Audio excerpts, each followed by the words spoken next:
+2 അഴിമതി കേസിൽ മുസ്ലിം ലീഗ് നേതാവ് കെ.എം. ഷാജിക്കെതിരെ സംസ്ഥാന സർക്കാർ സുപ്രീം കോടതിയിൽ.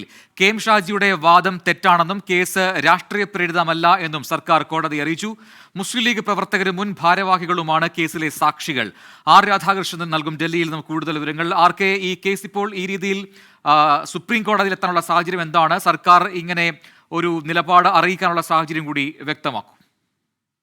ഷാജിയുടെ വാദം ഈ കേസുമായി ബന്ധപ്പെട്ട് രാഷ്ട്രീയ പ്രേരിതമാണ് എന്നതാണ്. സുപ്രീം കോടതിയിൽ അദ്ദേഹം ഇക്കാര്യം അറിയിച്ചു. ഈ സാഹചര്യത്തിലാണ് സംസ്ഥാന സർക്കാർ ഈ കേസിൽ സുപ്രീം കോടതിയിൽ നിലപാട് വ്യക്തമാക്കിയിരിക്കുന്നത്. സർക്കാർ അറിയിക്കുന്നത് ഈ കേസുമായി ബന്ധപ്പെട്ട് ഷാജി പറയുന്ന കാര്യങ്ങളിൽ ഒന്നും അടിസ്ഥാനമില്ല. ഈ കേസ് രാഷ്ട്രീയ പ്രേരിതമാണെങ്കിൽ എങ്ങനെയാണ് ലീഗ് പ്രവർത്തകരായിട്ടുള്ള അഥവാ മുൻ ഭാരവാഹികളായിട്ടുള്ളവർ ഇതിന്റെ ഭാഗമായിട്ട് സാക്ഷിയാക്കപ്പെട്ടത്? അതുകൊണ്ട് തന്നെ പാർട്ടിക്കുള്ളിൽ നടന്ന അല്ലെങ്കിൽ പാർട്ടിയിലെ ചില നേതാക്കന്മാർ നടത്തിയ അഴിമതി, ആ അഴിമതി സംബന്ധിച്ചിട്ടുള്ള വിവരങ്ങളാണ് അവർ തുറന്നു പറയുന്നത്.